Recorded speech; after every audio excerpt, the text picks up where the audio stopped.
So KL university central library దగ్గర ఉన్నాము. లోపలికి వెళ్ళి చూద్దాము. అండ్ డిజిటల్ లైబ్రరీ కూడా ఉంది, ఎంటర్ అయిపోదాము. వావ్, సెంట్రల్ లైబ్రరీ అయితే వండర్ఫుల్గా ఉందండి. అండ్ ఎంటర్ అయిపోతున్నా నేను.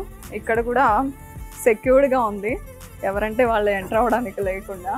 అండ్ స్కానర్ ఉంది, చూద్దాము ఇక్కడ ఎన్ని ఫెసిలిటీస్ ఇచ్చారో.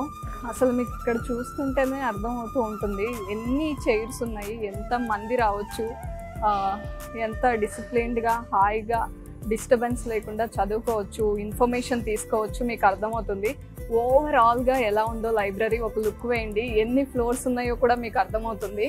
కాసేపు చదువుకుని కాసేపు రిలాక్స్ అవ్వడానికి సోఫాస్ కూడా అరేంజ్ చేశారు. అప్పుడప్పుడు ఎంత చదువుకున్నా కొంత రిలాక్సేషన్ కావాలి కదా.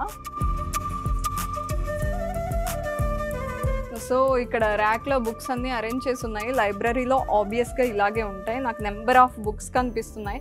వెబ్ టెక్నాలజీస్ బుక్ కనిపిస్తుంది. అండ్ చాలా బుక్స్ ఉన్నాయి, జావా గురించి ఉంది. అండ్ ఇటువైపు అంతా చూస్తుంటే పైథాన్కి సంబంధించి రకరకాల బుక్స్ ఉన్నాయి, అంటే వేరే ఆథర్స్వి.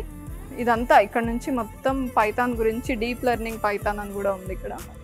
అండ్ ఎవ్రీ ర్యాక్కి ఒక సపరేషన్ ఉండి ఆల్మోస్ట్ ఆల్ అసలు ఈ బుక్ మిస్ అయింది అనేది లేకుండా అరేంజ్ చేస్తారంటండి. నేను కొంత ఇన్ఫర్మేషన్ తెలుసుకుంది ఏంటంటే, ఏం తెలుసుకోవాలనుకున్నా లేదా ఏ సబ్జెక్ట్ గురించి డీప్గా వెళ్ళాలనుకున్నా ఏది మిస్ అవ్వకుండా అరేంజ్ చేయాలి అని అనుకున్నాము. అందుకే లైబ్రరీకి ఇంత ఇంపార్టెన్స్ ఇచ్చి ఇంత పెద్ద సెంట్రల్ లైబ్రరీ అనేది యూనివర్సిటీలో అరేంజ్ చేయడం జరిగింది అని చెప్పారు.